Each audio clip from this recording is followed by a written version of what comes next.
What did you put in this dish?" My voice was a slight tremor, but the entire kitchen fell silent, as if all the air had just been sucked out. Evan looked up. The overhead light cast a harsh glow across half his face, cold, composed, as if the question was barely worth acknowledging. He held a spoon, stirring slowly. The bubbling curry scent mingled with the smell of old vinegar and long-expired yogurt. It was the kind of odor that made you nauseous if you stood too close for too long. "You always imagine too much, Marion," he replied, his tone flat. "I'm just cooking." I scanned the kitchen. The old wooden table, our wedding photo on the wall, the clock ticking steadily against the soundtrack of the simmering pot. Everything looked perfect, yet something was undeniably off. Small, insidious, intangible, like a hairline crack beneath the tile floor that only I could hear spreading. That night I didn't eat, but Charles, his father, did. And when he set his spoon down, frowning slightly, saying, "Excuse me, weak stomach," I caught the briefest flicker at the corner of Evan's mouth, a smile. The next morning I stood by the lake, a mug of tea in my hand. The sunlight shone on the water, clear and cold. I used to think peace was just a hot meal in a clean house. But it turns out, even happiness can be poisoned, one spoonful at a time. If you've ever lived in a home that looks serene, while your heart secretly warned you that something was slowly breaking, then you'll understand. Please subscribe to the channel, because this story, about silence, control, and how one woman fought to reclaim her freedom, is only just beginning. Morning arrived at the small lakeside house, the mist lying thin like a layer of memory. Sunlight slipped through the window pane, touching the wooden table, with its faint, hair-thin crack. I put the kettle on the stove and listened to its gentle boil, a tiny sound that made the house seem to breathe along with me. A thought echoed in my mind, one I had often repeated to myself. I used to think peace was just a hot meal in a clean house. At the time, I truly believed it. Believed that if I just kept everything in order, the people inside would also remain settled and calm. Evan stayed in his study from morning until night. The door was always closed. I only heard the tapping of the keyboard and the steady beat of his pen. Whenever I knocked, he would answer without turning around. "I'm working, Marion. It's just a lot today." His voice always held a hint of distance, as if the entire world resided within those documents, and I was merely the necessary background hum that allowed him to create in peace. I carried his mug of tea to the door, placed it near his desk, and said quietly, "Take a break. Drink this. Then go back to it." He just nodded slightly, his eyes never leaving the screen. I forced a smile, stepped back, and closed the door. The steam from the tea was still rising in my hand, warm, yet lonely. In the afternoon, Charles, his father, sat on the porch. The sun highlighted his silver hair. The breeze gently turned the page of his newspaper. He was the only one in the house who consistently noticed the small things. The way I folded the napkins, cleaned the kitchen, or the way I tried to smile when I was exhausted. When I placed a plate of toast down, he spoke in a kind, deep voice. "The warmth you keep in this kitchen, Marion, that's what keeps the whole house going." I just smiled, bowed my head, and didn't reply. Perhaps he didn't know. Sometimes that very warmth was a burden I had to maintain at any cost. From the porch, the lake shimmered with silver light. Everything, on the surface, looked like a perfectly stable life. Dinner at 6, the sound of the old radio, the smell of fresh laundry detergent. But somewhere, in the silences between, I heard something cracking. Very small, very faint. In the evening, the kitchen brightened under the yellow light. I set the table as usual, roast meat, stewed vegetables, a slightly warm slice of apple pie. Charles washed his hands and adjusted his chair. Evan emerged, still bearing his chronic fatigue, his shirt slightly wrinkled. Dinner began. No one spoke. There was only the clinking of cutlery against the plates, regular as a melancholy piece of music. I poured more water, smiled gently, and asked, "How was work today?" Evan shrugged, not looking up. Same as always. His voice was like smoke, lingering, then dissolving into the air. It was a familiar sound, one that should have been comforting, but the longer I listened, the more wrong it felt. It was like hearing a song many times, until one day you realize the melody no longer brings you peace. Charles cleared his throat, set down his knife, and said, "The food is delicious, Marion." I smiled. "Thank you, Charles." Evan remained silent, his gaze fixed on his phone. I glanced at him, seeing the light from the screen reflected on his face, cold and distant. For a brief second I saw myself reflected in the window pane, the woman desperately clinging to the image of peace she once believed was real. A thought surfaced suddenly. I don't know what I'm holding that's already fractured. The sentence popped into my mind like a confession. On the wall, the wedding photo still hung neatly, me in a white dress, him in a gray suit, the sunlight falling on our shoulders. Now it was the same light but colder. The warmth was gone. I stood up and cleared the table. Everything was clean, perfectly aligned, as if this orderliness could somehow salvage what was lost. But amidst the gleaming objects, I suddenly paused. On the wooden tabletop lay a single silver spoon, a wedding gift from my mother-in-law. That year, she had said, "Keep it, so every meal always tastes of love." I turned the spoon in my hand, the metal reflecting the light, glinting like a premonition. A small flash of light swept across it, cold and sharp. I didn't know then that this was the very moment everything began to change. Outside the window, the wind rustled through the willows, and the lake surface gently rippled. Inside the house, the air was still, warm and quiet. But deep underneath, something had just shifted. It was a misty morning when I stopped by my usual cafe for a takeaway latte. The road was slick, the stone-tiled floor inside slightly wet. Just as I entered, a tray slipped from the barista's hand.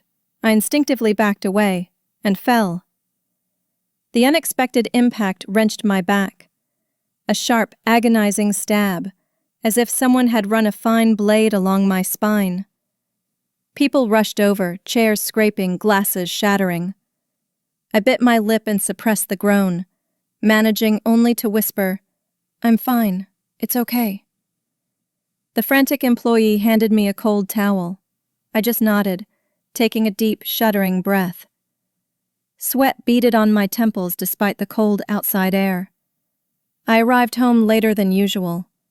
The throbbing ache ran down my spine, but I still stopped at the grocery store on the way.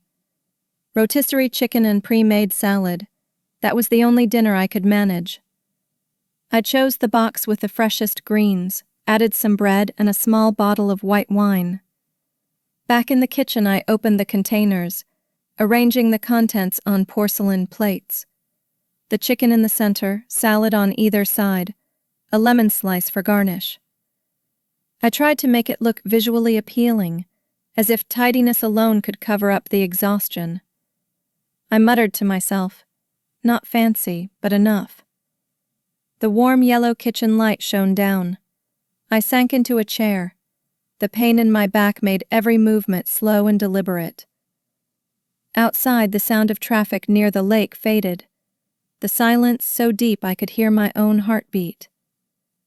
The study door opened. Evan walked in, a folder still in his hand, his shirt sleeves rolled up to the elbows. The scent of his cologne wafted over, cold and sharp, like new paper. He looked at the dinner spread, then at me, and his lip curled slightly. "This industrial stuff?" Just 3 words, no raised voice, no explicit sarcasm, but his tone was dismissive, and his gaze was more diminishing than any insult. I tried to stay calm and spoke softly. I fell. My back is really bothering me today." "So," he cut me off, a light chuckle escaping his lips. "I see. Guess takeout is the new homemade now." I didn't answer.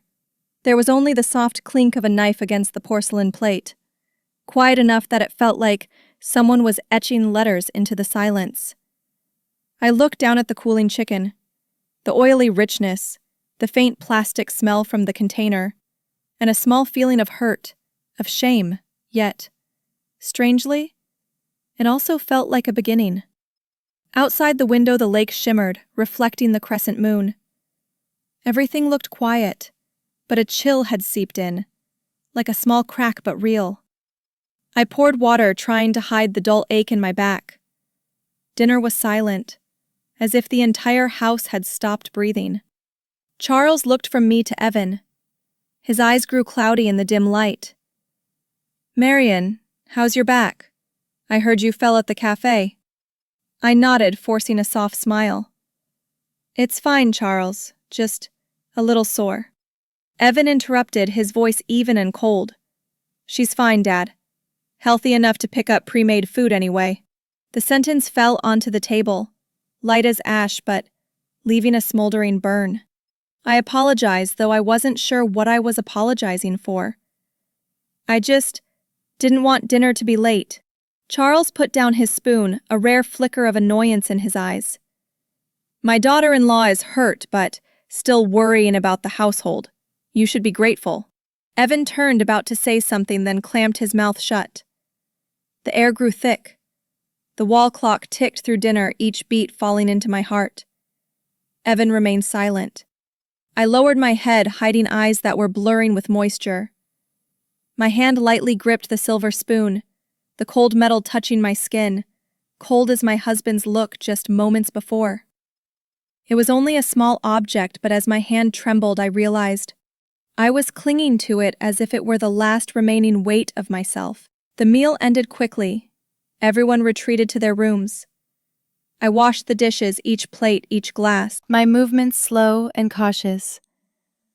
Warm water ran over my fingers, but my heart grew colder. In the window's reflection, my shadow overlapped the wedding photo on the wall. 2 people smiling in the light, and 1 person fading away in the darkness.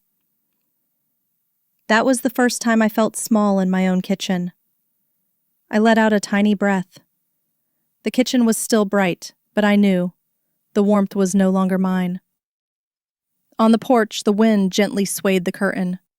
The water on the lake tapped against the shore in soft, repeating pulses. A small fissure had just opened, thin enough for light to creep in, but deep enough to start another cold season. Friday afternoon, a light rain began to fall. The droplets slid down the window pane like unreadable characters.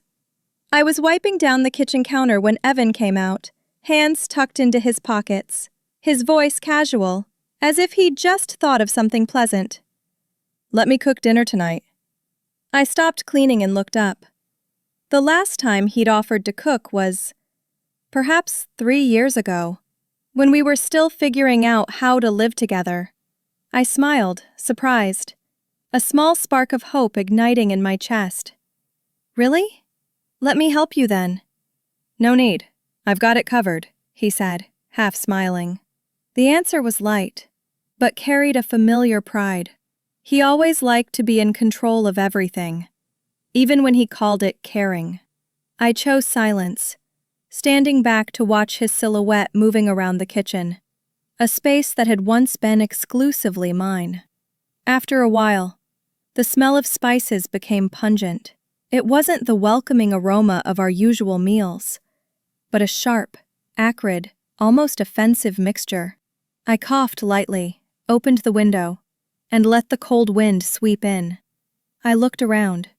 Oil sputtering in the pan, jars of powder scattered on the counter, the stove thick with steam. The curry pot was bubbling furiously, a deep, thick red. Evan tilted his head, sniffed, then smiled faintly. "Smells experimental, right?" I tried to return the smile, my voice gentle. "I'm sure it'll be good. You always like to try new things." He didn't hear clearly, or pretended not to. The heavy, gurgling sound of the pot filled the space between us. When Charles stepped in from the porch, he stopped right at the threshold, inhaled deeply, and frowned slightly. "What's that strange smell, son?" Evan chuckled, a hint of self-satisfaction in his voice. "My own curry, Dad. A new recipe." Charles sat down cautiously, taking the spoon. The steam rising was so spicy it made his eyes water slightly. He took a small taste, frowned again, and struggled to swallow. "I must excuse myself. Weak stomach." The air hung suspended for a few seconds. Evan offered a tight smile, waving his hand. "It's fine, Dad. Maybe I overdid it a bit." Watching the scene, one part of me found it amusing, another found it unsettling. There was something in Evan's eyes, not just disappointment over a failed dish, but an observation of our reactions, as if he were taking mental notes. I poured more water for Charles, patting his shoulder gently. The curry smell lingered throughout the room, clinging to my hair and clothes.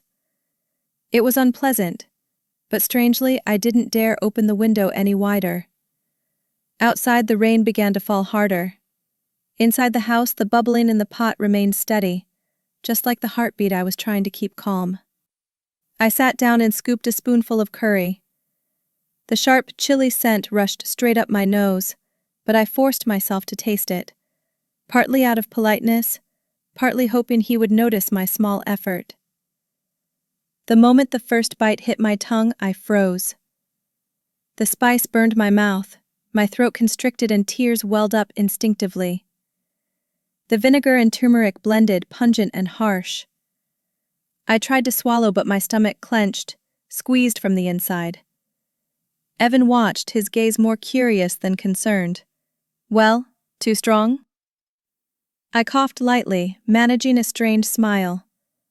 "Maybe a little heavy-handed." His voice was airy. "It's supposed to burn, that's the point." The sentence echoed, cold and meaningless. I put the spoon down, wiped the corners of my mouth, my heart pounding rapidly. I wasn't sure if it was from the spice or from another feeling. The sensation that someone was experimenting on me. The air in the room thickened. Charles had quietly left the table, but I remained seated, watching the curry pot still simmering, listening to the bursting bubbles as the countdown of a dangerous patience. I took a deep breath, trying to say something to keep the house from dissolving into silence. "How about, starting tomorrow, I'll cook again. You've worked hard, you must be tired." Evan looked up. His eyes turned cold, his lips twitching slightly. "Are you criticizing me?" I quickly shook my head. "No, I just thought we could switch roles." He tapped the spoon lightly on the table, enunciating every word. "I try my best and you still complain.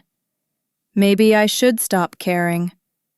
The sound of the spoon hitting the metal tabletop was sharp and hollow. I lowered my head, feeling my back stiffen.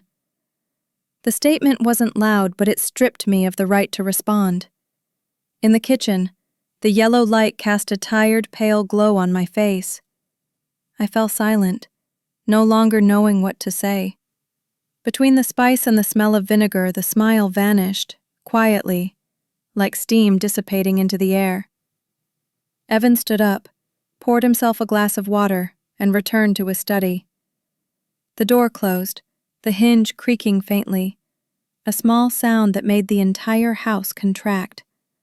I sat still, staring at the silver spoon on the table. The light reflected off the thin metal flashed, hitting my eyes, burning. Perhaps the dish wasn't too spicy. Perhaps it was this very illusion of peace that was slowly scorching every remaining feeling within me. After that day, Evan continued to cook. He went into the kitchen almost every night, holding his old, black-covered notebook. Each time he added something to the pot, he would lean down and write, quick, concise, and precise. The scratching of his pen echoed in the silence, sounding like the hands of a clock scraping against the wood. I watched him through the doorway, trying to read his expression. There was nothing, just a cold focus, almost impassive. The light reflected off his glasses, obscuring his eyes. At first, I told myself it was just the habit of a researcher. He was a flavor analyst, after all, working for food corporations. Note-taking was instinctual. But gradually something felt strange. Every time I entered the kitchen, he would subtly close the notebook. Every time I asked, he would simply say, "Trade secret, Marion," and smile. The kind of smile that made you unsure whether to trust him or take a step back.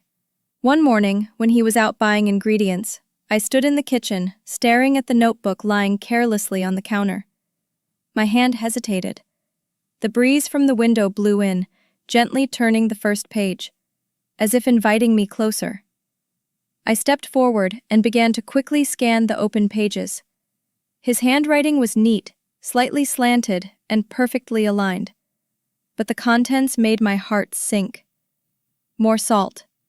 Add vinegar. Leave milk out. Observe reaction.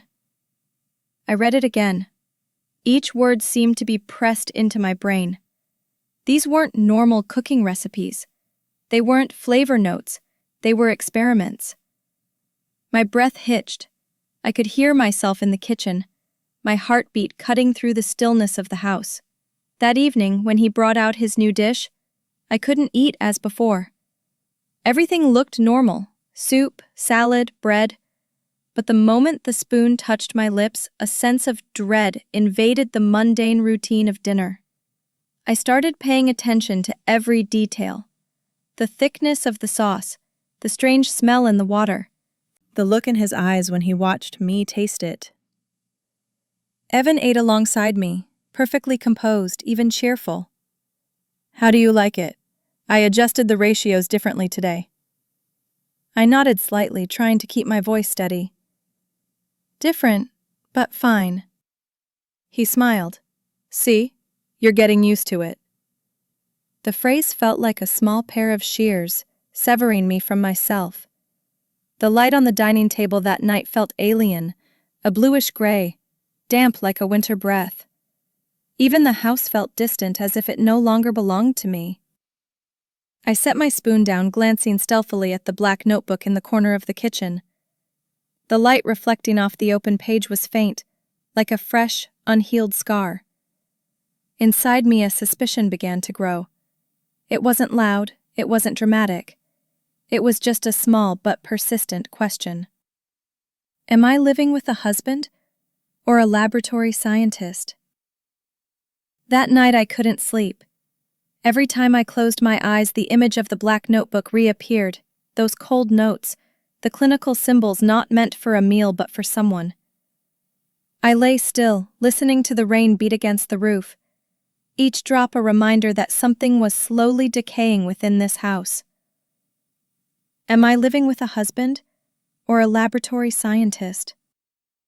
The question repeated in my head without an answer, only a vague fear seeping into every breath.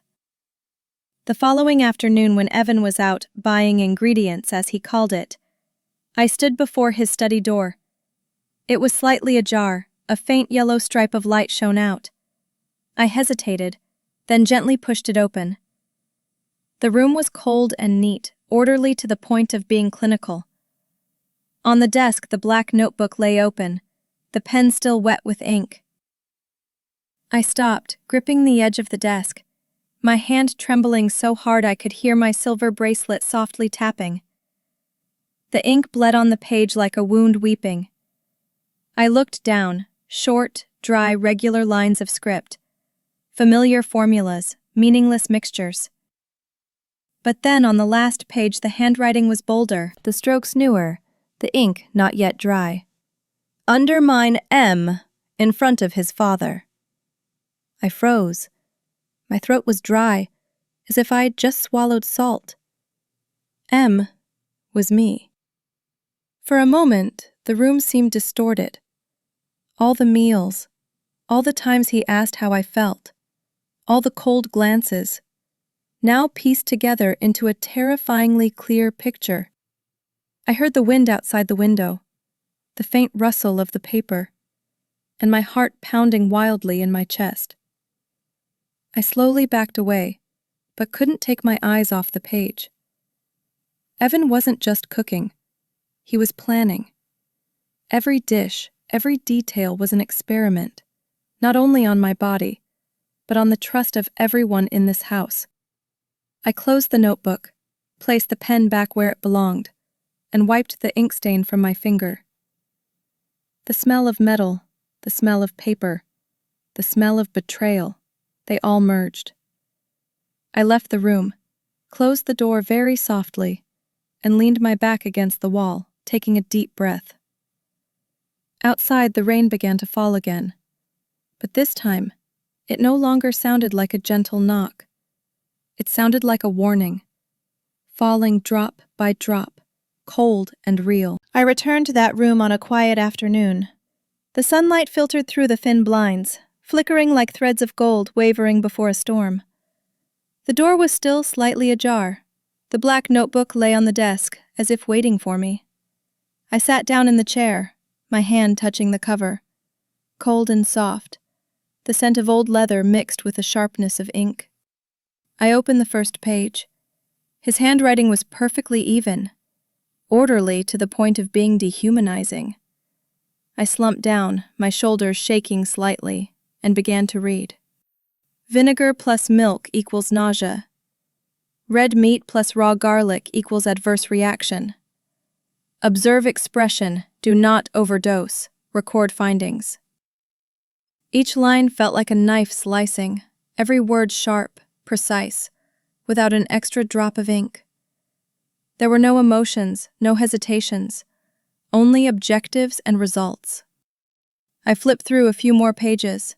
Dated entries, symbols I didn't understand, and fragmented lines that read like a confession. Charles always defends M. Need to change his perception. Increase salinity, reduce sweetness. Loss of trust begins with discomfort. My head was spinning. Outside, the sky was darkening, the light fading, leaving only the sound of the wall clock ticking, steady, cold. Inside me, another sound rose. My heartbeat, fast and chaotic.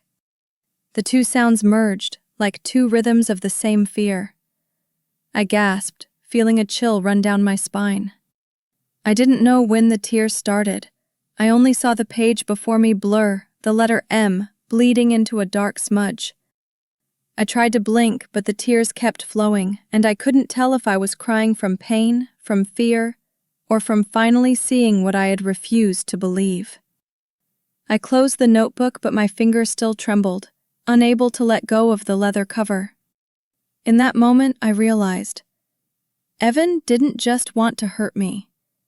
He wanted to make Charles disappointed in me. He wanted to destroy the only thing that still made him feel small in this house, his father's affection for his daughter-in-law. A bizarre form of jealousy, not driven by love but by power. He wanted to monopolize his father, to erase me from the family portrait, slowly and methodically, as if I were merely an ingredient in his experiment. I looked up, scanning the room. On the desk, the vinegar bottle, the salt jar, the small measuring tubes were all neatly arranged. It looked like a miniature laboratory, no longer the study of the husband I once knew. I let out a faint, toneless laugh. The cold seeped into my skin, but in my mind, a burning sensation took hold. Humiliation. And the very first thought of resistance. I closed the notebook, wiped my tears with the back of my hand, and stood up. The last light of the day slanted through the window, falling across my face. Pale, yet clearer than ever. I sat there for a long time, minutes ticking by unnoticed. Outside, the evening light died down, tree shadows printed on the walls like long cracks. The black notebook lay open before me, silent, yet containing something more toxic than any chemical. The truth. A smile crossed my lips, bitter and lucid at the same time. He is studying how to slowly kill love. Not with a knife, not with shouting, but with the repetition of small things. A sneer, a meal, a diminishing glance. Every day a small dose, until the heart no longer recognizes itself. I gently closed my eyes, inhaling deeply. Then I reopened the notebook, took out my phone and photographed every page.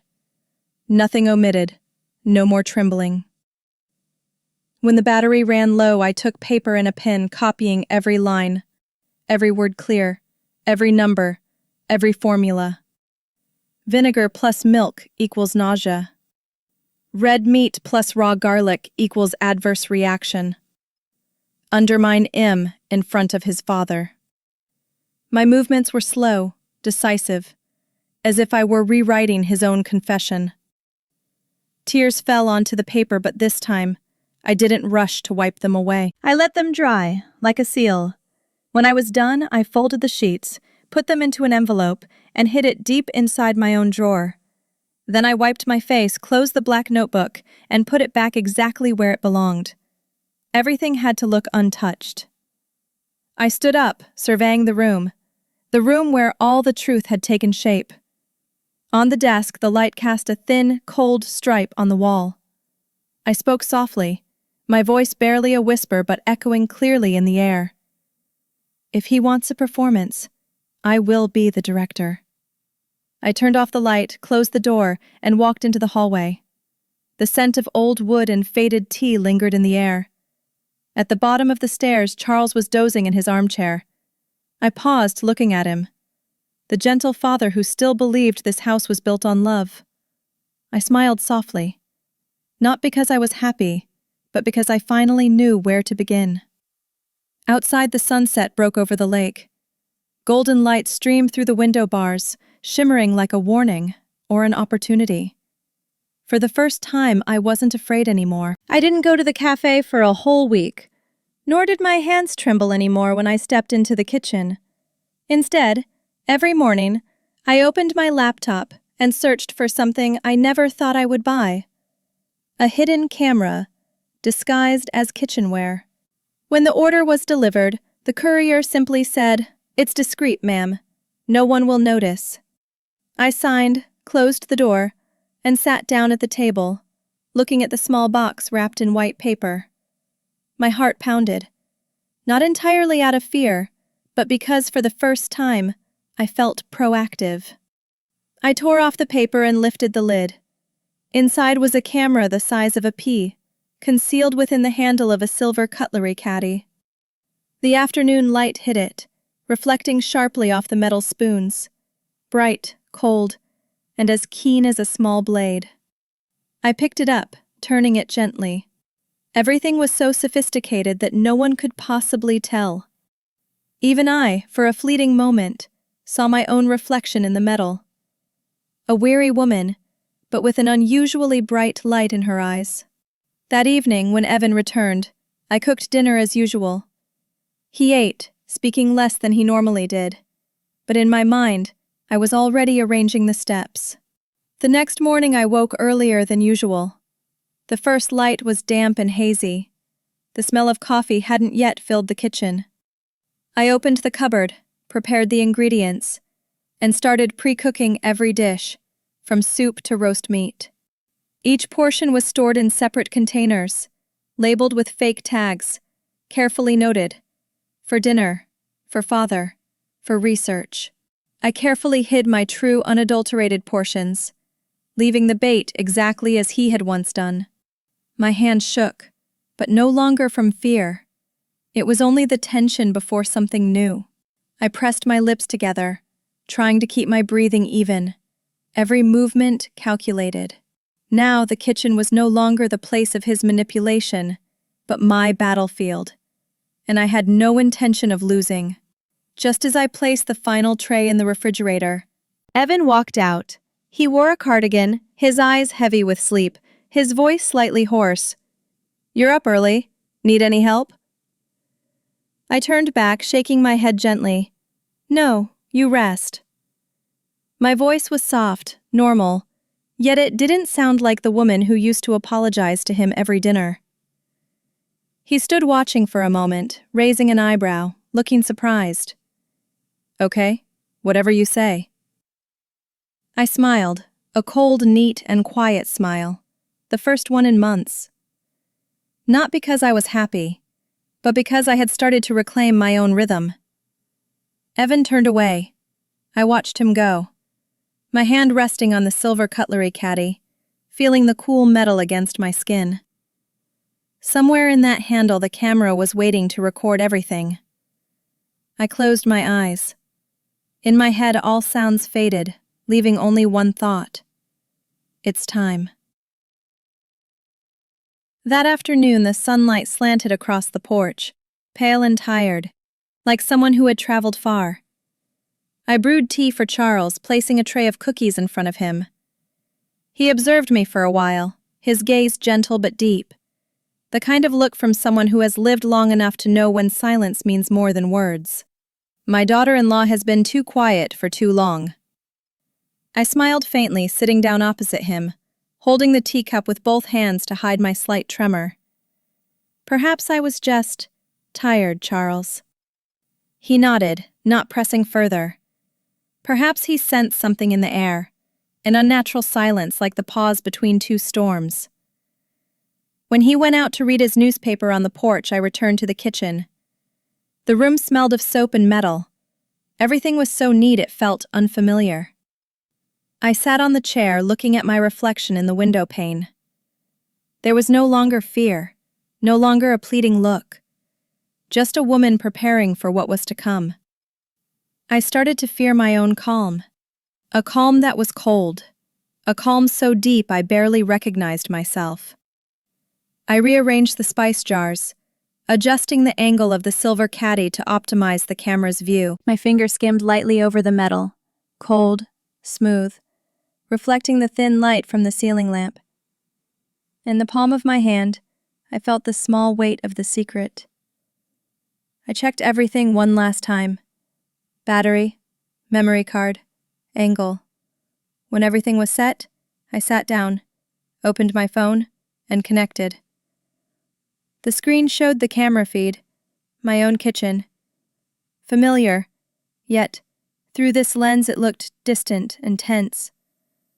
The light faded, evening descended, and the kitchen was left with only the pale yellow glow of the overhead lamp. I lifted the lid of the kettle, listening to the gentle hiss of boiling water, my palms sweating. On the counter, a small red LED light glowed softly, the signal that the camera was ready. The small red light, like the eye of a silent creature, was watching, waiting for the precise moment. I stood still, listening to the clock, the wind, and my own heartbeat merging. Everything was in place. Only time, and the truth, would do the rest. The night of the family gathering arrived, an evening everyone anticipated, at least in name. From early morning, the house was filled with a bustle of voices and laughter. The scent of perfume, the sound of shoes, glasses clinking in the kitchen, created a kind of artificial warmth, familiar yet stifling. I covered the long dining table with a white cloth, placing yellow lilies in the center. The candlelight flickered, reflecting off the plates and silverware, giving the impression that this was a celebration, not merely a family dinner. Charles sat at the head of the table, wearing a pale blue shirt, his face benevolent as always. 10 relatives chatted, their laughter mixing with the sound of cutlery testing the plates. I moved between the kitchen and the dining room, continuously adjusting every dish. I wanted everything to look normal, enough for everyone to believe today was simply a happy occasion. But inside, every passing minute held its own distinct, calculated rhythm. At the far end of the room, Evan paced around the kitchen, a gray apron draped over his shoulder. He chatted with a few relatives, offering polite smiles. But whenever he thought no one was watching, his eyes darted toward the refrigerator door, where he always hid the special ingredients for his experimental dishes. I stood a few steps away from him, close enough to observe but not raise suspicion. His hand opened the cabinet, paused for half a second, then closed it. The gesture was small, precise, familiar, as if his body was programmed for the action. A drop of sweat traced a path down my spine, but I maintained my smile, raised my wine glass, and offered guests more bread. "Marian, you look lovely today," a cousin said, glancing around the table. "Thank you," I replied, my voice steady. Outside, the wind blew through the willows, gently moving the curtains. Every small sound made my heart pound harder. I looked toward the silver cutlery caddy, lying quietly in the middle of the table. No one knew that inside, a camera was rolling, waiting to record the moment of truth. I turned to Evan, smiling faintly.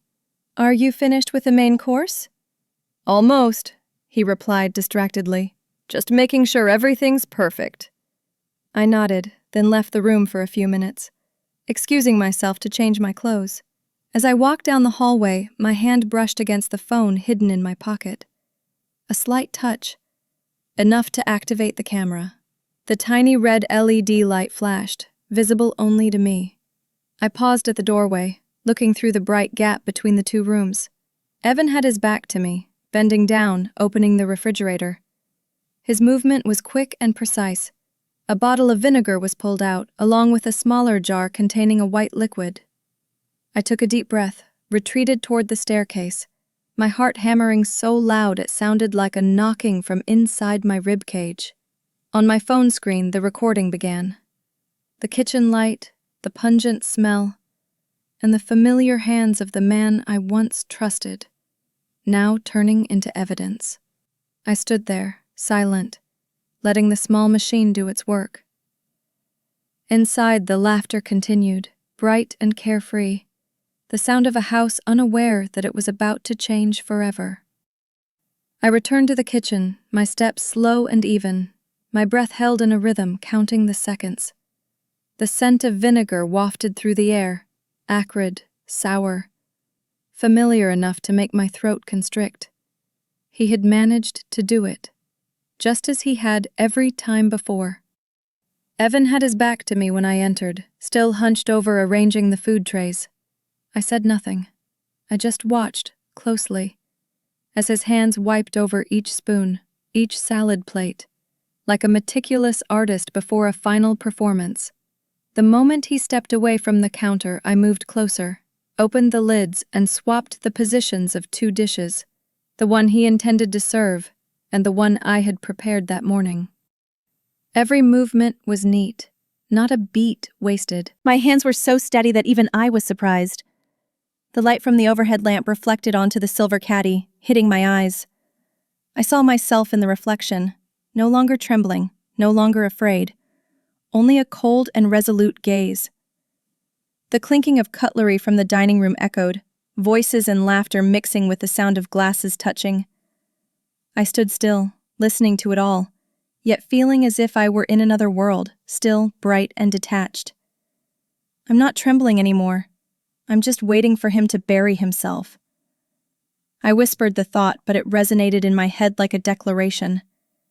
When I turned back, Evan was standing at the doorway, a towel in his hand. He looked around, checking every corner of the kitchen, then slowly, calmly dried his hands. His gaze swept over the counter, stopping right at the tray he believed had been specially prepared. He smiled smugly, a small, slight smirk, but enough for me to clearly see the confidence of a person who believes they are still in control. "Everything's perfect," he said, his voice low. I replied with a faint smile, pouring wine into a glass, the light reflecting off the crystal rim. "Yes," I said, "it is." Only I knew that in the corner of the counter, the small red LED light on the silver caddy was blinking steadily, recording every detail of this evening, the smell of vinegar, his smile, and my absolute silence. Outside, the wind changed direction. Rain began to fall. In that kitchen, no one realized. A game had begun. and the person in control was no longer him. The dining room was brightly lit by candlelight. The sound of conversation, the faint clinking of dishes mixed with the quiet laughter of the relatives. Everyone was seated. The aroma of the food filled the house, rich, savory, and familiar. I stood at the head of the table pouring wine, listening to Charles recount an old story from his teaching days. His voice was deep and kind, calming the atmosphere. Someone recalled shared family memories. Laughter erupted, spreading like gentle waves. No one noticed that my hand was pressed close to the edge of the table, lightly touching the silver cutlery caddy. The small red LED light inside was still glowing, a silent pinprick of illumination amidst the flickering candles. I glanced at Evan. He sat a few chairs away, dressed in a white shirt, his cuffs neatly folded, the self-assured demeanor of a man in control. He poured wine for the guests, smiled, and offered a few jokes that drew more laughter to the table. Everyone saw him as pleasant and courteous. No one could possibly imagine that this man had been standing in the kitchen, measuring every drop of vinegar with the cold detachment of a scientist. Evan raised his glass, clinking it with Charles's. "To family," he said, his voice ringing clearly. I raised my glass too, my eyes locked on him. "To truth," I whispered, quietly enough that only I could hear. When the main course was served, everyone began to fill their plates, the sound of spoons and forks against porcelain becoming a steady beat. The atmosphere was lively, warm, pretending that nothing had ever been broken. I sat down, composed, letting time drift toward the moment I had calculated. Mid-conversation, Evan suddenly frowned, looking around. "Wait, where's my plate?" His voice wasn't loud, but it was enough to make the people nearby pause. I looked up, meeting his eyes, and smiled.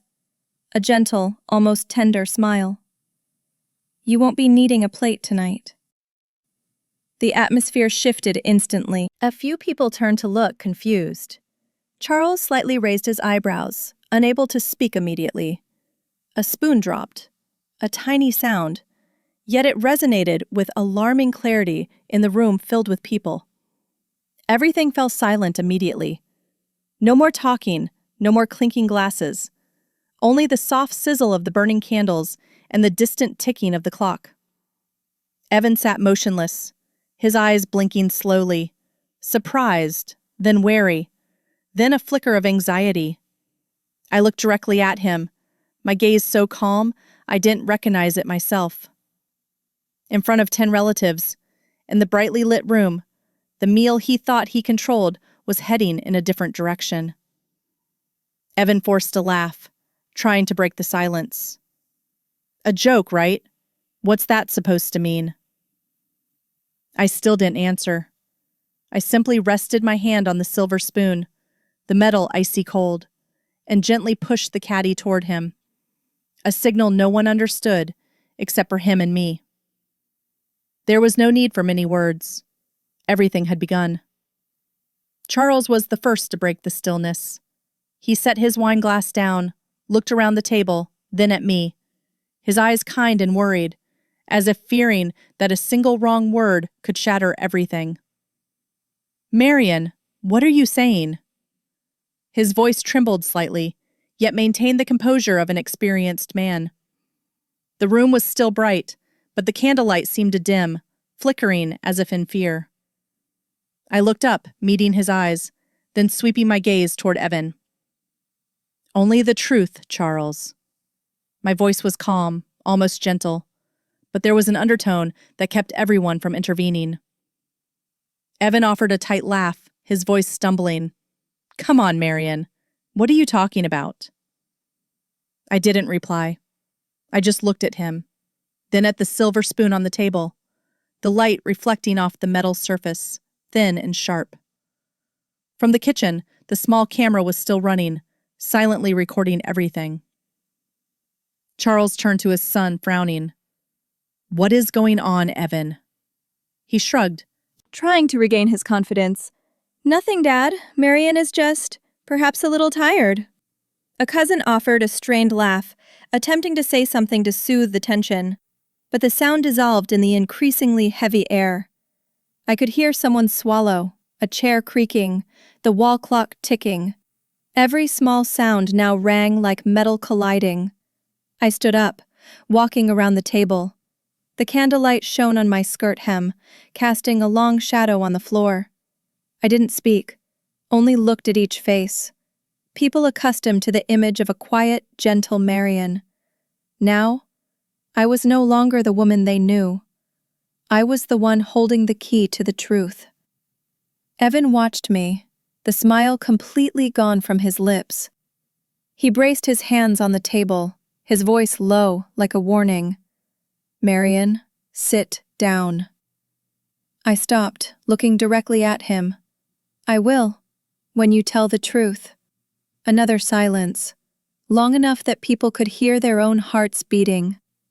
Charles slowly sat up straight. His eyes held something between fear and premonition. No one spoke. No one dared to touch their cutlery. The lights in the room subtly vibrated. The wind on the porch whistled through the door crack, making the candles waver. The scene was so eerie that if anyone photographed it, they would probably think it was the moment just before a storm hit. I sighed softly, then said, almost in a whisper, "Sometimes, silence is scarier than screaming." The sentence drifted out, light as a breath, but everyone heard it. A few people bowed their heads, afraid to look. Charles gripped the table, and Evan looked up, his eyes darkened. No one knew that at the same moment, in the silver cutlery caddy, the red LED light was still on. That angle was capturing every detail, the words, the glances, and the expensive silence that had enveloped the room. Outside, the rain began to fall heavily, knocking against the roof in slow, deliberate beats. No one was eating. No one left the table. There was only the breathing, the sound of the rain, and the truth silently walking into the room, like an uninvited guest that everyone had to face. I walked toward the corner of the table where a small phone lay still, connected to the screen hanging on the wall. 12 people turned around, their gazes interwoven, filled with confusion. No one spoke. No one knew what was about to happen. I touched the play button. The screen instantly lit up, a cool, harsh blue light projecting onto the wall. A light that didn't belong to a family dinner, but to the truth. On the wall, the image appeared, their familiar kitchen. The angle was slightly off-kilter, seen from the silver cutlery caddy. There was no music, no narration, only the sound of pots, knives, and a pen scratching against paper. Everyone watched intently, their faces shifting from surprise to bewilderment. Charles leaned forward slightly, his eyes squinting in disbelief. An aunt whispered, Is that our kitchen?" I didn't answer. I just stood still, my hands clasped together, feeling my fingertips turn cold. On the screen, Evan poured vinegar from a glass bottle into a bowl, added powder, and stirred meticulously. His movement slow and steady, like someone who had practiced many times. Steam rose faintly. The yellow light made the liquid in the pot turn a cloudy color. He looked around, then glanced toward the doorway, right toward the camera. His eyes passed quickly, recognizing nothing, then returned to his work. A long moment of silence followed. Someone let go of their spoon. The metal hitting the porcelain sounded chilling. Charles softly gasped, "Evan!" But on the screen the man continued. He scribbled a few lines in the black notebook, placed it back on the counter, and tasted a spoonful of the liquid. His face was serious, expressionless, as if evaluating a chemical reaction, not a meal. I heard murmurs ripple down the table. The relatives looked at each other, whispering in low voices, each comment like a knife slicing through the air. It can't be. What is he doing? My God, is that real? Then, amidst the adults' discussions, a child cried. The sound was small, clear, and so sudden that everyone immediately fell silent. The little girl, a cousin's daughter, covered her eyes, sobbing. "I'm scared," she whimpered, her voice trembling. "What is the man doing?" No one answered. No one could. Evan remained seated, motionless, staring straight at the screen, at himself in the video. The blue light shone on his face, making his eyes look like two bottomless voids. The room no longer held laughter, no longer the taste of food, only the image slowly playing on the wall, where all pretense was burning to ashes. The audio in the video had just stopped when Evan shot up. His chair tipped backward, crashing loudly onto the floor. The room shook with a dry, hollow sound. "Did you go through my things? You planted a bug." His voice exploded in the space, full of rage and horror, like someone stripped bare in front of a crowd. Everyone froze. Some relatives instinctively drew back. Others looked at each other, afraid to breathe. I didn't reply. I just looked at him. The blue light from the screen still covered the wall, casting shadows on his face. The face of the man I once called my husband. The calm, intellectual demeanor was gone, replaced by a raw panic. His eyes bloodshot, his breathing ragged. Charles slowly stood up. He walked around the table, his gaze heavy, pressing down on the air. "Evan."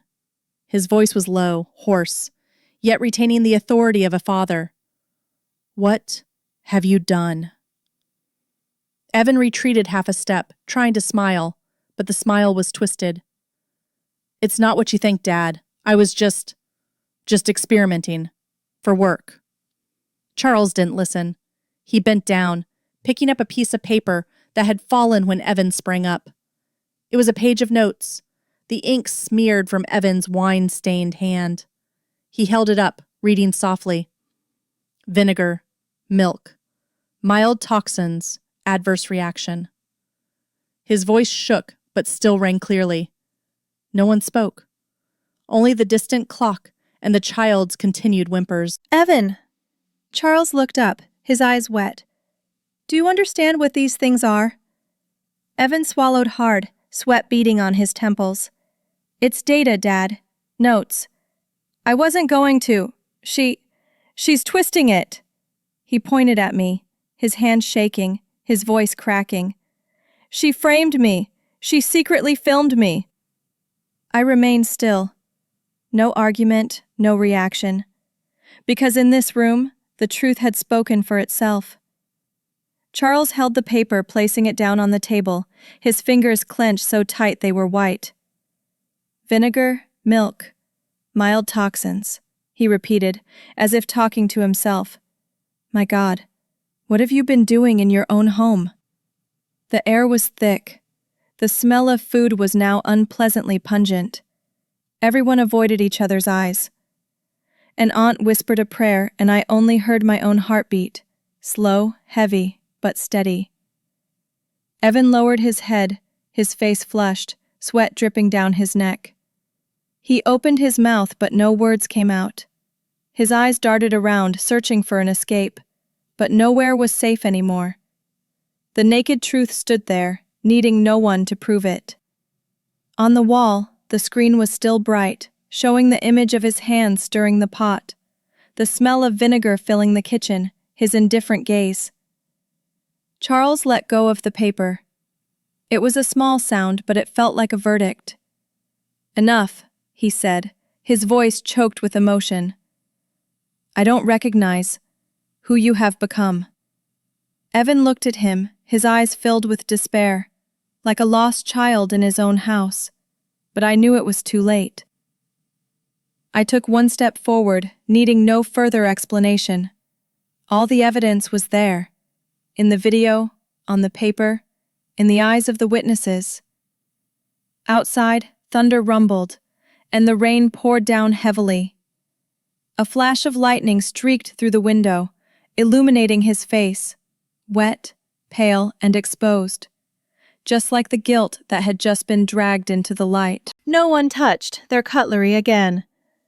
The room was thick with the sound of breathing and the flickering light of the nearly spent candles. Charles stood up, slowly but decisively. The wooden chair scraped loudly against the floor, a dry grating sound. He looked directly at his son, his face strained, his voice heavy as a stone pressing down. "Do you understand the consequences of this, Evan?" No one had ever heard Charles Hayes address his son like this. No yelling, no scolding. Just a question, carrying the weight of a shattered belief. Evan laughed hollowly, lifting his chin slightly, his hands trembling but still attempting to cling to arrogance. "You don't understand, Dad. She turned you against me." His shout tore through the solidified air.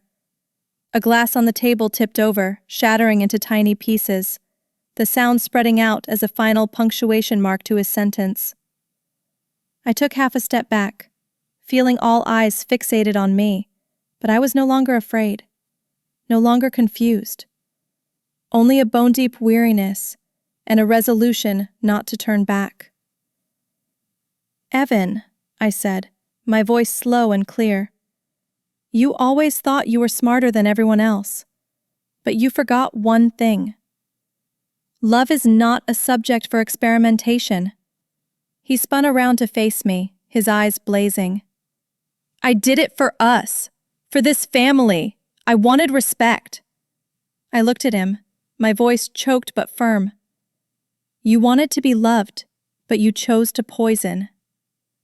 The statement slipped out, not loud, not violent, but it made the room seem to halt. Evan stiffened, his eyes flickering between rage and terror. Charles gripped the edge of the table, his shoulders shaking slightly. A gust of wind snuck through the doorway, making the candles sway violently. The golden light tilted over Evan's face, highlighting the sweat beads and the red patch on his neck. He tried to speak, but only managed a heavy, labored gasp. "You're turning everyone against me," he said, his voice breaking. "You always do, little by little." I shook my head. "No, Evan, I just shone a light on what you tried to hide." No one interrupted. The heavy rain outside merged with the clock's ticking, each beat striking the remaining patience of those present. Charles sat down, his hand still clutching the piece of paper in his lap. He didn't speak again. Perhaps he knew that, in this moment, any word would be meaningless. Evan took a sharp breath, his eyes red. He looked at me, then looked around, searching for an ally. But every gaze avoided him. Only Charles's sigh remained, deep and profoundly sad. "I just wanted to be seen," Evan murmured, almost to himself. "I see you," I replied. "It's a pity you don't see yourself." A flash of lightning illuminated the entire room outside the window.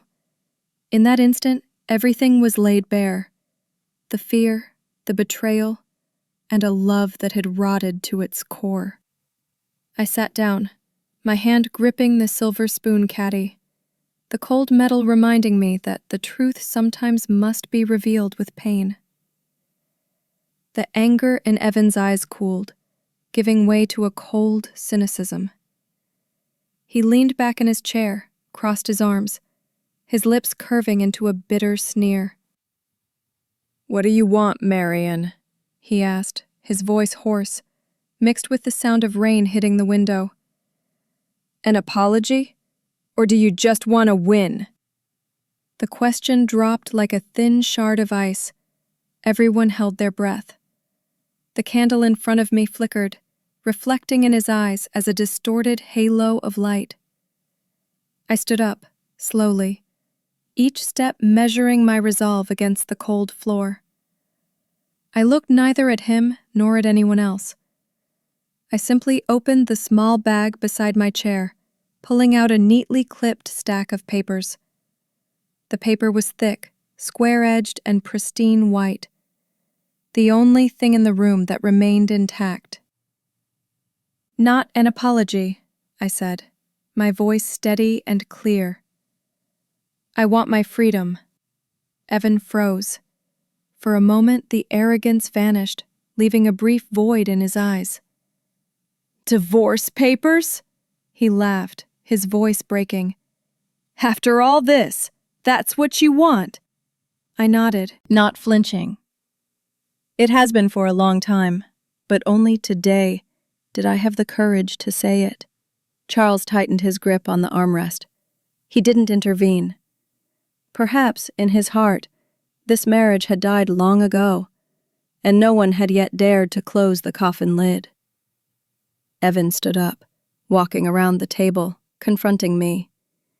The entire room seemed to shrink down to just the two of us.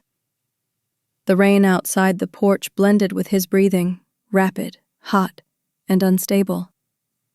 I gave you everything, he said, his voice rising, heavier with effort. This house, this life. You gave me a cage, I interrupted, my eyes never leaving his. Beautiful, bright, and securely locked. He laughed, but the laughter faded quickly. And you think freedom will make you happy? I didn't answer. I just opened the stack of papers, turned to the final page and placed it on the table. The black ink on the white paper was a clear dividing line between two worlds. Happiness is no longer my goal, I said softly. Just to breathe genuinely. No one moved. All eyes were fixed on the pen lying exactly in the middle of the table, right next to the silver caddy. One object used to record, one object once used to manipulate, now lying together on the surface as two testimonies to this life. Evan looked at me for a long time, then lowered his head and picked up the pen. His hand trembled, his thumb pressing hard until it was white. He looked up one last time. You'll regret this. I've had enough regret, I replied.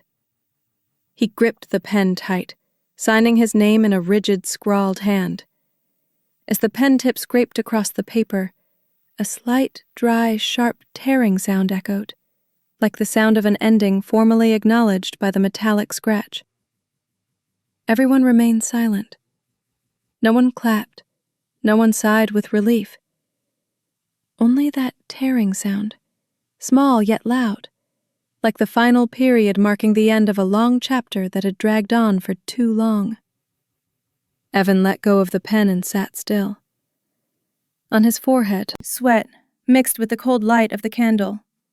I collected the papers, folded them neatly, and placed them in my bag. No more words were needed. The room was heavy, as if all the air had been sucked out. I looked around, seeing Charles bowing his head, his hands clasped as if in prayer, not for a winner, but for something that was once loved to finally rest in peace. I quietly turned away, the last light of the candle touching the tabletop where the silver caddy still lay, reflecting the contours of the sky outside, where the rain had not yet stopped. No one left the table. The room was still bright, but the light now seemed to come from another place, cold, white, and silent. In that space, Evan sat motionless, his hands clenched onto the table edge until his knuckles were white. It took a long while for him to look up. In his eyes, there was no longer anger, only pure terror, like a child lost in a house that once belonged to him. Marion, his voice was hoarse, almost dissolving. I lost control. I need help. The statement came out weakly, a blend of pleading and self-excuse. He looked at me, then at his father, his eyes searching for support but finding nowhere left to lean. I just wanted to try something. I didn't intend to hurt anyone. I didn't reply. I looked at him only with my eyes, and that silence was perhaps more frightening to him than any accusation. Charles stood up, his hand shaking slightly, but his voice maintained its weight. Do not justify madness, Evan. Those 4 words fell onto the table like a hammer. He didn't yell, he didn't scold, but there was something broken in his voice, not just disappointment, but a father's love that had just snapped. Evan lowered his head, his shoulders slumping. You don't understand, Dad. I just wanted to prove something. I just wanted you to see me, like when I was little. His voice was choked, his hands grasping at the air as if trying to hold on to an old image, but all that remained was void. Charles looked at his son, his eyes moist. I have seen you all your life, Evan, but you chose a path that forces others to bow before you. That is not being seen. That is forcing others to look through fear. Evan looked up, wanting to object but couldn't. His chest rose and fell rapidly, his breath shallow, his face blurred in the wavering candlelight. I stood at the head of the table, my hand resting on the signed divorce papers. My gaze lingered on his face, the man who once shared peaceful mornings and simple dreams with me. And in that moment, I saw both images coexist. The man I used to love and the man I had to leave behind. My eyes held both compassion and finality. Compassion for the human part of him that still felt fear, and finality because I understood there was no road back. Evan, I said, my voice low, almost a whisper. The worst thing is not that you hurt me, but that you turned yourself into someone even you don't recognize. He looked at me, his eyes wet, but no longer angry, only emptiness. Outside thunder rolled. The rain lashed the window pane, making the candles flicker, the light illuminating 3 faces, 3 people, 3 pains, forced to sit together under the roof that was once a home. In that moment I knew, no apology, no plea, could ever bring them back to where they once began. On the table, the divorce paper was still open. The black ink clearly marked Marion Hayes in the bottom corner. Neat, decisive, firm. On the other side, the space awaiting Evan Hayes' signature was chillingly white. He sat there, no one urging, no one forcing him. Only the steady rain outside the porch, the wind whistling through the door crack, and the candlelight flickering on the tabletop, counting down to an ending. Evan bowed his head, his hands tightly clenched, his knuckles white. After a long while, he exhaled and picked up the pen. That hand had once touched me, had held his father's hand, had rested on the shoulders of the children in the family photos. Now, it trembled, slow and lost. He wrote his name, each stroke slanted, shaky, then broken. As the final stroke touched the paper, the ink bloomed, spreading out like a small drop of blood, soaking into the white sheet. No one spoke, only the sound of the clock ticking in the thick air, each beat heavy, like a knock against the chest. Charles stood behind his son, his aged eyes glistening. He didn't speak, only placed his hand lightly on the back of the chair, a gesture both compassionate and despairing. And I still stood there, looking at the paper as if it were the tombstone of something once called us. Evan put the pen down, his lips pressed tightly together. It's done, he said softly. His voice almost dissolved into the sound of the rain. I nodded gently. No bitterness, no relief. Just the quietude of a person who has passed beyond the limit of pain. No one said anything more. There was nothing left to explain, to fix, or to blame. Only the breathing, the rain, and the lingering rhythm of the clock. Charles turned away first, walking slowly toward the hallway.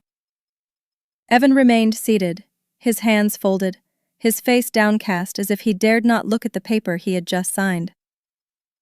I picked up the files, closed them, and placed them in my bag. The still wet ink subtly bled through the edge of the paper, staining my fingertips, cold, sharp, and real. I walked to the door, my hand on the doorknob. In that moment, I turned back one last time. Evan still didn't look up.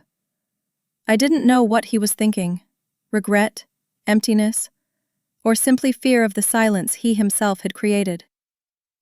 I took a deep breath and then closed the door. The sound resonated, traveling down the hallway, past the stairs, merging with the rain pounding outside the porch.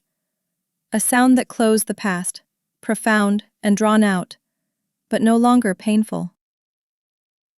On the other side of that door, the past still sat, head bowed among the ruins of what used to be warmth. And I walked forward, where the clock was no longer counting down, but starting anew. The next morning, the house was silent enough that I could hear the sound of melting snow on the eaves. Pale sunlight slanted through the windows, falling onto the tabletop still faintly smelling of vinegar, wine, and the remnants of an undiscussed dinner. There were no more arguments. No one in the living room. Only me, a misplaced chair, and fragments of silence scattered across the kitchen like broken pieces of a dream. I tied my hair back, rolled up my sleeves, and began to clean. My hands were dry and cracked, my skin stinging from the cold. Yet I worked slowly, meticulously. I wiped away every smudge of vinegar, every small stain on the counter, the cabinets, the floor. Each wipe felt like erasing a layer of memory. The water in the sink was warm. I washed every plate, every wine glass, not just for cleanliness, but because I needed to touch something real, to remind myself that I was still here. When I reached the silver spoon caddy, it was icy cold. I paused. The morning light streamed through the window, reflecting off the metal, casting a reflection of my face, blurred, quiet, and somewhat unfamiliar. For the first time, I looked at myself not through the lens of a role, nor through anyone else's eyes. Just a woman, standing in her kitchen, after a storm no one heard. I gently turned the caddy, my fingers brushing the handle where the camera had been embedded. It had done its job, recorded the truth, exposed everything. Now, it was just a silver object, reflecting the face of a person who had lost almost everything, but still had breath and a quiet house. I placed the caddy on the table, watching the streak of light run across the wood. Outside the window, the sky was silver gray. Snow covered the hillside, and the lake remained frozen. But inside me, something was melting. Slowly, warmly, and genuinely. Charles hadn't woken yet. Evan had left in the night, taking nothing but an old coat. The house was now only filled with my breathing and the scent of morning tea. I brewed a fresh pot, letting the steam rise and fog the glass pane. In that mist, the reflected face was no longer the woman from last night. Quieter, but steadier. As if the storm had passed not to wreak havoc, but simply to take away what no longer needed to be kept. I was cleaning the last section of the table when I heard the upstairs bedroom door open. Slow, heavy footsteps paused at the staircase. Charles appeared in the kitchen doorway, a gray cardigan hastily thrown over his shoulders, his slippers not even on the right feet. He stood there for a moment, looking at me, as if measuring the distance between two people who had survived an earthquake together, with only one still standing firm. "I'm sorry I didn't see it sooner." The apology came out hoarse, soft, yet it fell into the air like a small stone rippling a calm pond. I turned around. He was looking at me, his eyes red but tearless. In his gaze was both the regret of a father and the fatigue of a man who once believed silence was love. I set the cloth down, wiping my hands, and replied slowly, "No one recognizes a toxin when it's mixed with love." Charles bowed his head. His shoulders shook slightly. I didn't offer comfort, didn't move closer. I just let the silence between us do the rest, a kind of silence that was no longer heavy, but allowed two weary souls to breathe. I poured him a cup of tea, the scent of mint spread, mixing with the lingering cold. He sat in Evan's old seat, his finger tracing the tabletop where the ink stain was still a faint smudge. He sighed. "I thought I knew my son." "Sometimes," I said, "knowing doesn't save anyone. It just makes us hurt more." The kitchen was still. The wall clock returned to its normal rhythm, as if, after everything, time too had been forgiven. Charles took a sip of tea, his eyes looking out the window. "It's snowing again," he murmured.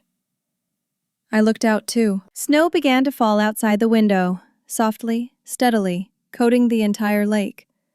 There was no more storm, no more wind, just silent snowflakes passing the pane, melting upon touching the ground. The scene before me was pristine white, as if everything else had been erased. The ink stain, the smell of vinegar, the memories of last night, all covered by a fragile yet surprisingly real layer of peace.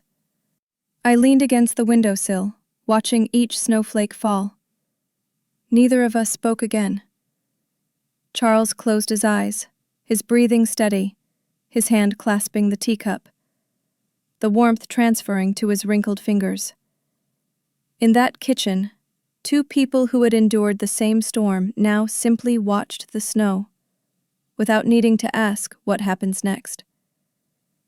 Because after a storm, the only thing that remains is not ruin, but the chance to begin again, on a morning as white as this one. My new apartment was small, barely over 500 square feet, but the window overlooked the lake.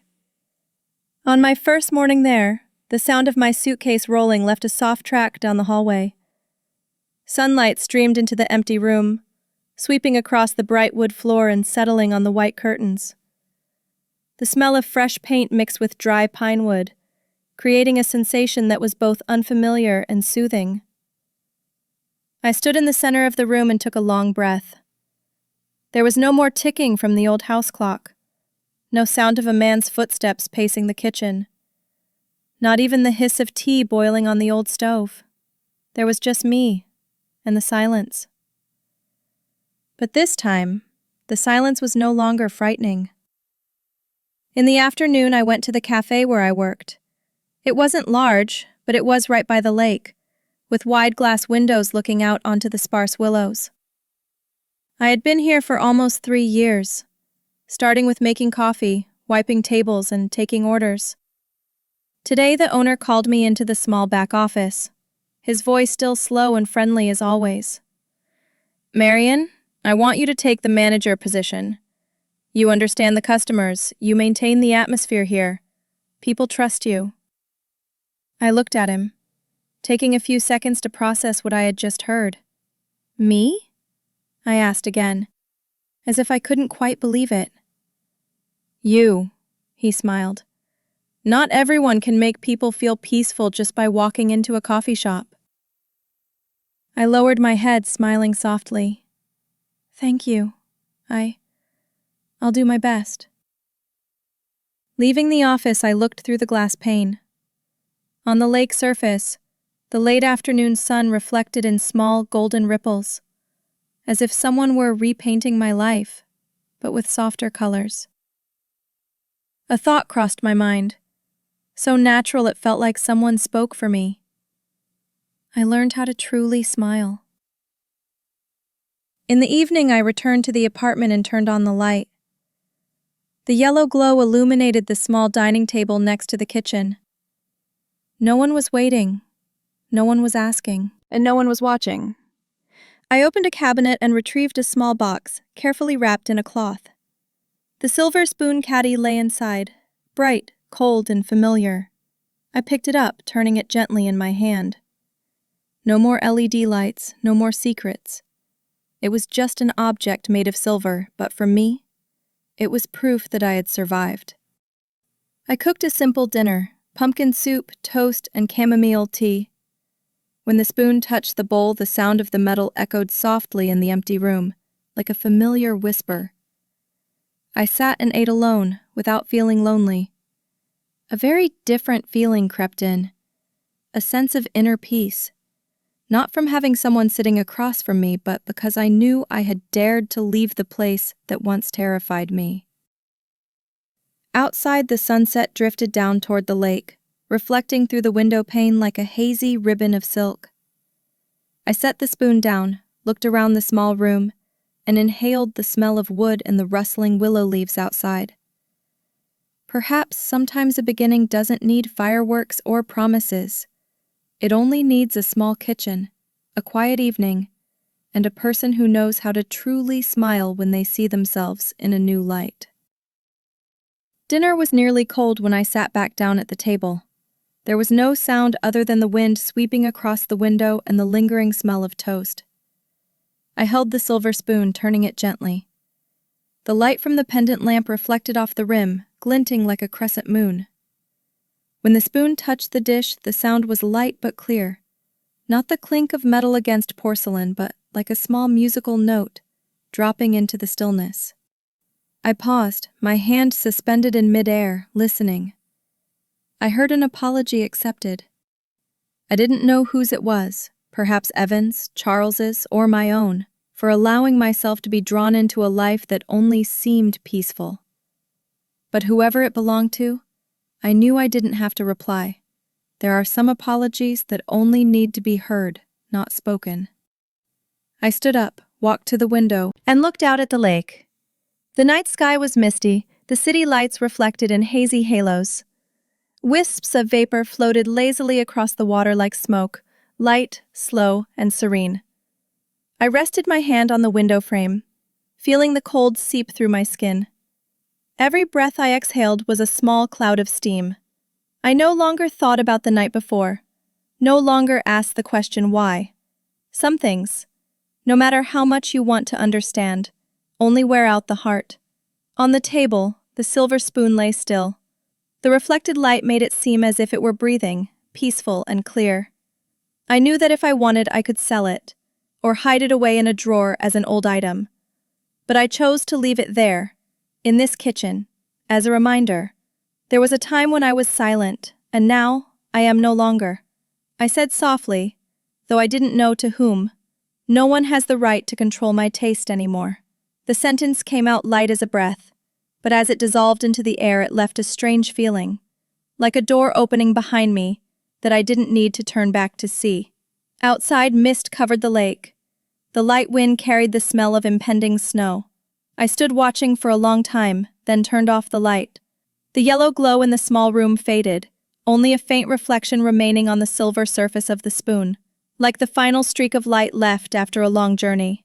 I smiled softly, and for the first time in years I knew I was truly home, in my own freedom. A month later, my small apartment bore more signs of life. A few potted plants by the window, an old bookshelf salvaged from a thrift store, and the beige tablecloth I bought with my first salary as manager. Spring was arriving in Portland. The ice chunks on the lake were gradually melting, revealing the deep blue water that reflected the clear sky. That afternoon, I stood by the stove, listening to the gentle hum of the clock, a sound that no longer filled me with dread. I had invited Charles and a few friends over for dinner, a small gathering with no grand purpose other than my desire to fill the room with the voices of genuine people. When Charles arrived, he brought a bouquet of pale yellow tulips, smiling warmly.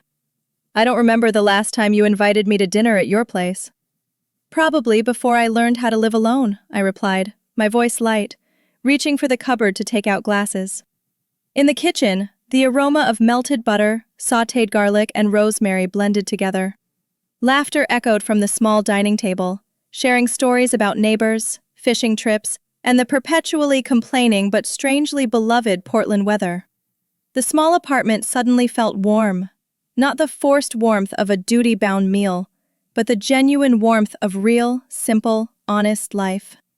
I stood watching the scene, my heart light. Charles sat at the head of the table, holding a glass of wine, his face flushed from the candlelight and the alcohol.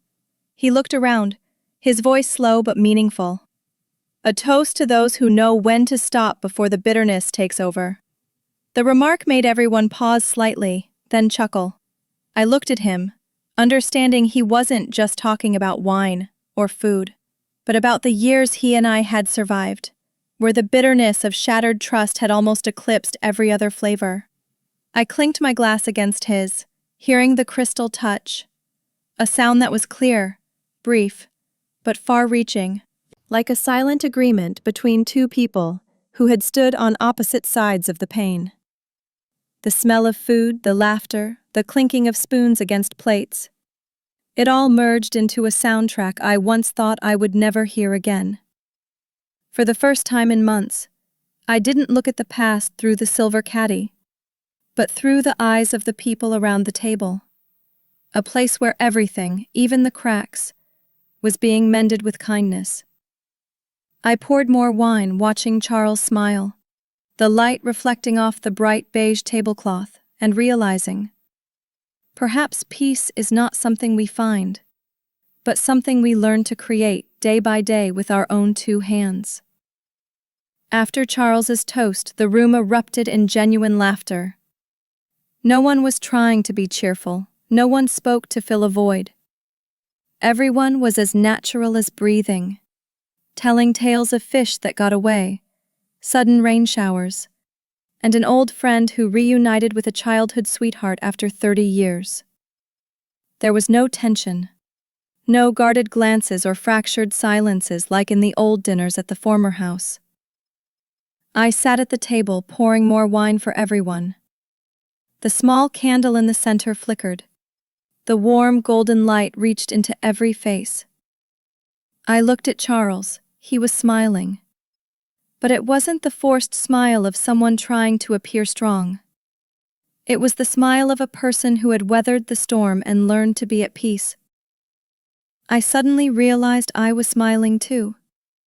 Not the kind of smile used to pretend I was okay, but a genuine smile. Soft, deep, and reaching my eyes. I leaned down, picked up the familiar silver spoon caddy, and gently touched the rim of a plate. A faint sound rang out, a small ting, clear and bright. No longer the sound of tension or fear, but the sound of life, of the present. "I hear someone laughing in that sound," Charles murmured, tilting his head toward me. "Maybe it's my mother," I replied, my voice measured. "Or maybe it's us." The whole table laughed again. Someone clinked glasses. Someone took another bite. Someone continued an old story. Voices mingled with the sound of spoons, knives, and pouring wine, all coming together to create a simple yet honest music, the rhythm of life continuing. I looked up, surveying the room. The cream-colored walls, the white curtains gently swaying with the breeze, and the shadows of people stretching across the walls, intertwining like a warm fabric. On the table, the candlelight reflected off the metallic surface where the silver caddy lay silent. That light was as bright as freedom, not harsh or dazzling, just enough to make me believe that all wounds, if faced with truth, would eventually turn into something good. I gently touched the caddy with my finger. It was no longer cold. In that moment, I understood. Perhaps freedom doesn't come from leaving someone, but from daring to stay true to yourself, honest, quiet, and no longer needing to prove anything. Outside, the lake shimmered with nighttime lights. In the kitchen, the smell of baked goods still wafted, mixing with quiet laughter. And in my heart, peace. Real, simple, and no longer afraid of being lost. I always thought that endings came with loud noises, a door slamming, a scream, or at least the sound of a car driving away in the night. But no. The real ending arrived in silence, sometimes just as the light grew warmer in a familiar kitchen. Tonight, I cleared the table alone after dinner, with Charles and my friends. The glasses still held condensation. The smell of butter and cinnamon lingered in the air. I cleaned slowly, placing each dish into the sink, listening to the soft clink of the porcelain, smooth, steady, no longer trembling as it once did. Outside the window, the lake reflected the yellow lights. On the opposite shore, an elderly couple walked hand in hand, not needing to speak. I watched them, and a calm settled over me. Perhaps everyone eventually passes through their own storm season to arrive at a night like this, where all that remains is light and warmth. I wiped the table, then gently placed the silver spoon caddy in its rightful spot. The light from the overhead lamp shone down, reflecting off the metal, sharp and clear. I saw myself in it, no longer the woman of years of endurance, but a different Marion, composed, clear-sighted, and free. I spoke softly, my voice barely loud enough for myself to hear. They fed me lies and I served the truth. Those words were no longer pain but affirmation. I didn't need revenge, didn't need to prove anything. I only needed to know that, finally, I had chosen the right side, the side of truth and of self-respect. The kitchen light remained a warm glow, not harsh yellow, not cold white, but a soft light, seeping through the curtains, covering the wall, the small framed photo of my mother, and the new tablecloth still smelling of laundry soap. I turned on the small radio on the shelf. An old song began to play, gentle music, simple guitar blending with a warm female vocal. I smiled faintly and let it continue. In the small room, the music mixed with the sound of laughter from the nearby cafe, carried on the thin breeze. All the sounds harmonized, creating a very ordinary rhythm of life. But to me, it was the most beautiful sound in the world. The sound of days without fear. I sat by the window, holding my teacup, looking out at the lake. The sky was clear, with only a few thin clouds. Maybe tomorrow snow would fall, or perhaps just mist. But whatever it was, I knew I would greet it with peace. Before turning off the light, I paused in the middle of the kitchen. Everything was neatly organized. Clean dishes, folded cloth, the window slightly ajar, letting the night air rush in, carrying the moisture from the lake. On the table, I replaced the silver spoon caddy, the only object I carried throughout the journey, from the old house, through nights of doubt, to now. The last light from the small shelf reflected on the metallic surface, glowing softly, like a thread of memory. In that reflection, I saw all the faces that had passed through my life. Charles, kind and weary. Evan, for a fleeting moment. Still the man who once made me believe in something good. And myself, of the old years, naive, patient, yet quietly losing myself. Now they were all just faint shadows in the metal's sheen. I didn't need to erase them, nor did I want to hold on to them. I simply left it there, as a testament that some things have to break to become real. I blew out the candle. The light slowly faded into silence, gentle as a melting river. Soundless, only a warm, soft darkness embracing the kitchen. Outside, the lake reflected the moonlight. The wind lightly stirred the willows, and a thin layer of snow began to fall, like ash. I smiled faintly, my hand softly touching the table surface, where the silver caddy lay, shimmering in the dim light. I closed my eyes and said very softly, like a farewell to myself, "Freedom tastes honest." No climax, no tears. Just a simple, pure flavor, like a warm sip of tea in winter.